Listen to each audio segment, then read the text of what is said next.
Welcome to another episode of Stacking M's, where we talk about marketing, money, and mindset for your business. My name is Tara Payton. I am a marketing consultant and business coach, and I am joined today by a very special guest, Miss Maya Elious. Many of you may know her for her Built to Impact brand and coaching, and we're going to talk a little bit about that today. But the real reason I have her here today is to talk about her brand, Rebellious, and how that got started. So before we jump into Rebellious, tell the people who you are, what you do, how you got to this place. Yes, so my name is Maya Elious, and I'm the CEO of Built to Impact and Rebellious, which are two completely different companies.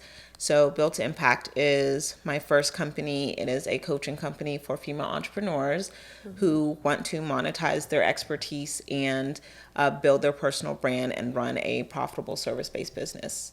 And Rebellious is my newest company.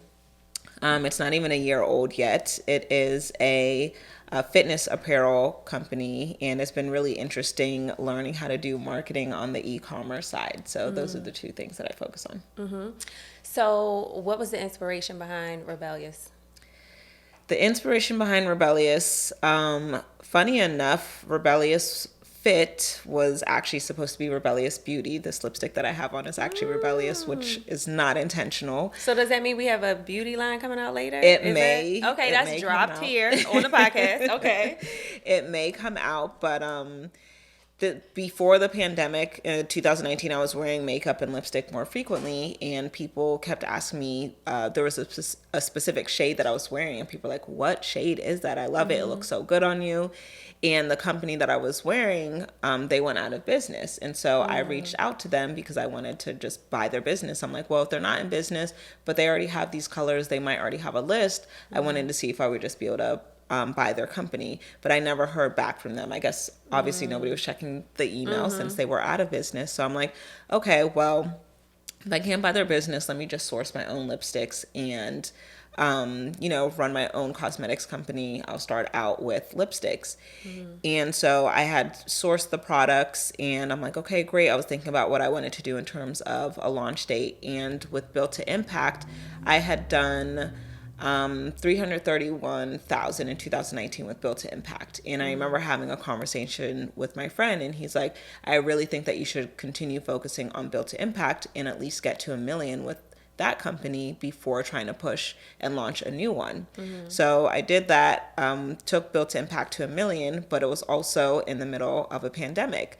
So although I had taken Built to Impact to 1 million, nobody's wearing lipstick in a pandemic because they're in the house. Raggedy. Right. We were in the house, or if you left the house, you were wearing a mask. So I'm like, okay, I'll just table that, whatever. And of course, during the pandemic, everybody is gaining weight. So, the average person gained, I think, 15 pounds. It was like the freshman 15. It was like the freshman 15. Exactly. Yeah. So I started working out consistently. And I found this company, I really liked their workout sets. So I was wearing it consistently, and people were like, oh my gosh, your workout sets are so cute. Where do you get it from? So I'm sending people to this company, and we reached out to them. My partnerships manager reached out to them to see if we could do some type of collaboration or if they worked with influencers. And they said, we only work with fitness influencers. Well, of course, I'm not a fitness influencer. I just have influence and enjoy fitness. So I'm like, okay, well, if this company isn't going to pay me, but people are still purchasing, I'm like, I'll just make Rebellious a fitness apparel company. So that is how Rebellious came about. I'm always like, if people are asking me, then I'm gonna sell it. Okay. And so what has been the response to Rebellious? The response to Rebellious has been really cool. Been getting a lot of support. So when I was still sourcing vendors and figuring out what I wanted, it was really fun and cool to have like the little sample sales and people like, I just really love the beginning of it, like that hustle of it where it's like, I'm in my house, I'm sending out these packages by myself. I'm literally doing sales through the DMs. I'm like posting pictures of it in my bedroom, and people are like, oh, I like that color, I'll buy it. So, that whole thing was really, it was cool. I love that the scrappy stage where it's fun and you don't feel like a lot of pressure.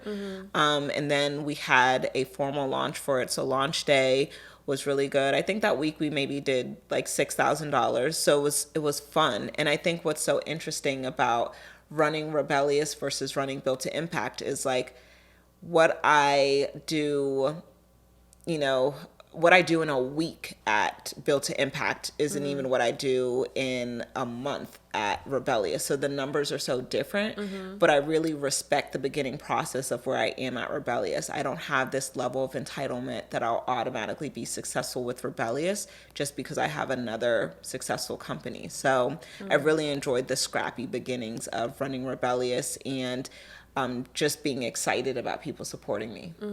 So let's talk about that, because some people would call you crazy for having $1 million brand, right? Growing that, scaling that, and then starting from scratch. Where was your mindset around that time frame? Like, what were you thinking?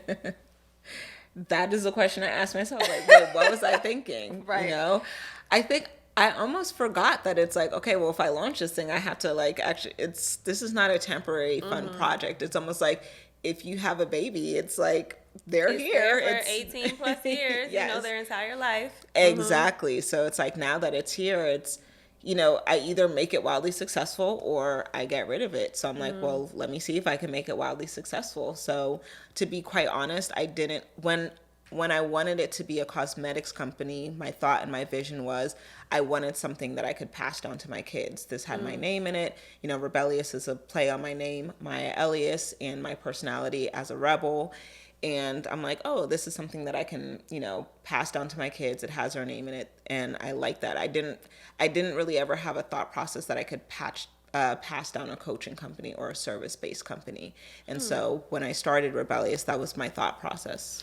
What was the thought process? Why do you think you couldn't pass down a coaching company to your kids? Is it because you would think that they wouldn't want to be a coach or they wouldn't want to run it? Right. My thought process at the time, and when I had that thought process, again, that was before Built to Impact was a 7-figure company and before I was really thinking like a CEO. So I'm thinking, oh, unless my kid wants to be a coach, they're not going to be able to run this company, versus they can run this company and oversee coaches and oversee programs. So I didn't even have that level of experience to even think that big. So that's, you know, I'm like, well, if they don't want to be a coach, that's not going to necessarily work, but they don't have to be the face of the company to sell lipsticks or to sell blushes or foundation. So what were some of your biggest aha moments when you launched Rebellious? Because you're an expert marketer, right? You help women master their message, attract more customers, and design their signature offer and launch, right? So you're a expert marketer. When you launched Rebellious, what were some of the biggest, like, oh shit, I didn't expect that moments for you? There's a few different things. I'm just really noticing a lot of the differences between service-based and product-based, where service-based, like the profitability is much higher, generally speaking, and the ROI is faster, in my opinion, and just based off of my experience so far, right? So even if I want to sell something for Rebellious, it's like I have to take the time to test the quality. I have to wear the sets. I work out in the sets. I wash the sets. I test out different layers of the product to make sure that I'm selling something of quality. Versus if it's service-based or like a digital product, I can be like, oh, hey guys, if you want to work with me over the next 6 months, here's the price point. I could put it on my stories and make $25,000. Like I did that a few weeks ago where I was like, I want 5 clients at $5,000, and I only put it in my stories in one post and made $25,000 in a couple of days. Versus product-based, I'm having to test all of these things and buy these things up front because I'm still learning the industry of working with vendors. So it's just, there's so many different factors I have to consider when it comes to product-based versus service-based. I can sell something that's literally not even tangible. Now, when you started Rebellious, would you say you nailed down your messaging automatically, or was there a point when you had to shift and pivot the brand? Yeah. When I started Rebellious, I didn't have clear messaging the moment that I came up with it. When it was still in the phases of, oh, this is going to be a lipstick brand, I knew that I wanted the messaging to be about not being the typical standard of beauty, because it was originally going to be rebellious beauty. So in my mind, I'm like, I'll have campaigns with people who don't meet the typical standard of beauty. I'm thinking women with natural hair, women with dark skin, women with gap in their teeth. That's what I'm thinking. And that message is still there. I'm still refining, who my customer is and paying attention to that. So even transitioning to the fitness space, it's like making sure that I'm not editing my body in my photos, and I'm having different shapes, different sizes, different complexions in our photography and in our campaigns, because that is a part of being rebellious, just going against the grain, going against the standard. I think we talked about this a while ago. It was at one point you had realized you needed to do plus sizes for your brand. You didn't have like all the plus sizes, but you expanded into that. How did you get that information in order to know that you needed to expand to get more plus size options for your customers? Yeah, because people would ask, they'd be like, oh my gosh, this is so cute. Do you have it in plus size? So I'm like, okay, well, let me go ahead and look for plus sizes. And that was definitely a challenging process, because not a lot of vendors have plus size where they also have straight sizes. So it's like, it'll either be straight size or it'll be plus size. And I didn't want to just have a plus size collection where it's like, here's cute stuff for the straight sizes, and then it's like, and other. So I was really taking my time to seek out vendors who had really cute designs in terms of like color, pattern, and how the fits were specifically designed for small, 2, 3, or 4X. So, and then I also wanted to make sure that it was quality. So just taking into account all of those different factors was challenging, but it was worth it, because I know that's what my customer was looking for. Nice. And you also have plus size models in your marketing as well, which is a great way to speak to the target customer. I would love to know from you, because you've built such a successful coaching business, what were some of the things that you were intentional about doing differently when you started Rebellious? Outside of like this is fun phase, packaging the orders and stuff like that. When you got over that, what were some of the things you were very intentional about doing differently to start and grow this business? The things that I instantly wanted to do differently was make sure that I was not doing everything by myself. So initially started out with an assistant and then hired somebody to do the email marketing. I didn't even have the capacity to, want to do all of these things by myself. So just making sure that I had a team who could run this, and I just made sure that, I was doing whatever I needed to do on my end to make sure that it was profitable. So thinking about like where you see Rebellious going, right? How long have you been in business with Rebellious now? I think I would say 7 months. Our launch was in That's it? April. I feel like it was longer. Maybe I because you know, were 'cause I was- promoting it before, Yes. right? Okay. Right, which a lot of people don't do, but it was like I was letting my audience know, hey, I'm testing out these pieces. What do you think of these colors? So I had obviously the sets. I was building relationships with the vendors, but we didn't officially launch until April. Okay, got it. So let's say 2 years from now, where do you see Rebellious? 2 years from now, I see Rebellious still being 100% online. Definitely us on the outside having more collections, more options for people in terms of like tank tops and hoodies. Right now, we primarily sell tights and sports bras and doing the sets. And it being like the go-to apparel for women that want to feel really sexy and confident in the gym. That's 100% my personality. I love looking good at all times, but I love looking good even traditionally in the gym when you're supposed to look sloppy or you're supposed to look sweaty. So I really, want to be that athleisure company where people are like, I want to look good when I work out, when I'm working on being the best version of myself. I have no idea revenue wise where we'll be. It's hard for me to say. I mean, I want to take everything to 7 figures as quickly as possible. Okay. So I remember, before hitting 7 figures, the number everybody strived for was 100,000. You get to 100,000, you realize what is 100,000? I want to do that monthly. But internally, just seeing how much I can learn about this industry. Like, how can I master e-commerce, building relationships with vendors, getting collections out there? There are so many things that I'm learning that I need to pay attention to in order for this to be successful. What are some of those things you're learning you need to pay attention to?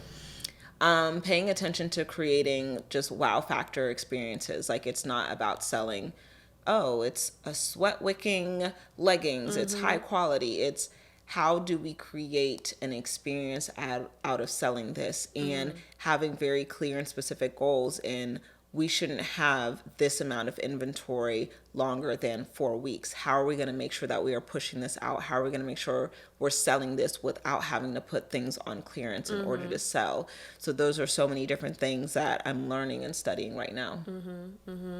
The product-based world is so intricate, and I think a lot of people, they get into this space without a clear understanding of all the things that it takes, right? So you're talking about managing your inventory management, making sure that, you have product on hand, but not too much that you have to discount it, and then you're losing money essentially because your product margins are being cut. So were you clear on what it took when you got into the retail space, into this brand? Or is this something that was just like, oh, I didn't know I had to pay attention to these things? Right. I absolutely was not clear on it. All I knew when I launched this was that I knew how to market things, and I had an audience of people that trusted me and just how to sell things. But I didn't have any experience whatsoever in retail, in inventory management, in vendor relationships, for product based, only for the service based side. So these are all things where it's like, I've launched the business and I still have to learn all of these things. Right. What has been your biggest lesson as an entrepreneur? My biggest lesson. I mean, there's just been so many. It's so hard to choose one. I don't even know if I could pinpoint one. You could give me 3. Okay. This is now transitioned into a master class. Give me 3 lessons every entrepreneur should know. Biggest lessons. There's just so many different stages to entrepreneurship. And I think that's why it's so hard for me to say what's my biggest, because there's so many lessons based on the different stages. I would say one of my biggest lessons this year as a CEO, has been understanding how important it is for me to walk in my authority as a leader from the standpoint of a coach who leads women who are my clients, and a leader who leads a team. It's so incredibly important for me to understand what my responsibility is in my position as a leader, in terms of what my clients expect from me and what my team expects from me, and what I'm even expecting from myself. Just setting a very clear standard on who do I need to be to make sure I'm getting the absolute best results. That's been my biggest lesson this year. And was there anything that helped you learn that lesson, or anything that helped you kind of navigate that space? Because that's big, right? Going from essentially a solopreneur to now having a team of...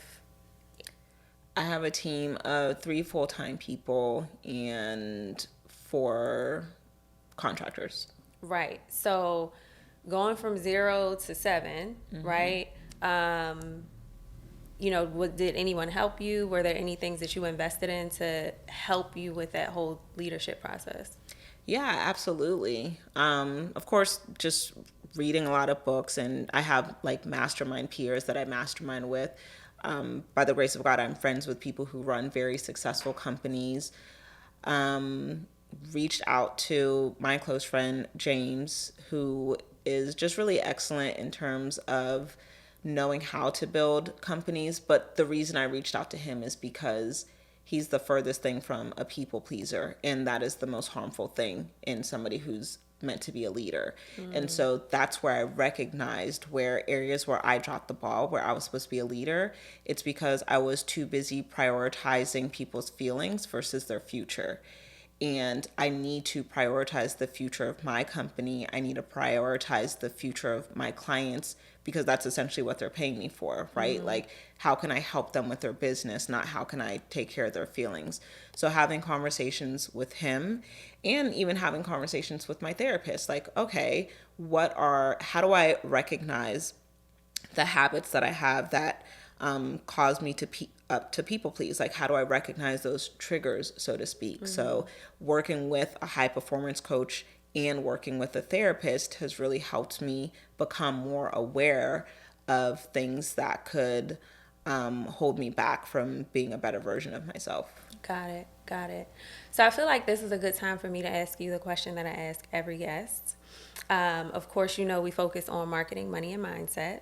So I would love for you to give me, on a scale of 1 to 10, where you feel you are with each one. So marketing. 8.5. Okay. Money. 9. Mindset. 8. Okay, you're high. I think you're probably one of the highest guests we've had. Oh. Okay. So marketing, 8.5. What do you need to get you to a 9 or a 10?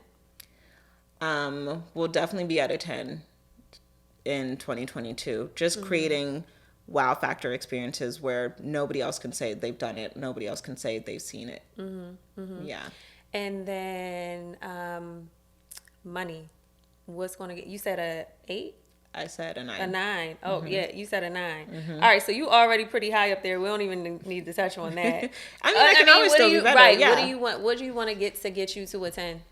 Understanding how to manage my wealth. What does that mean?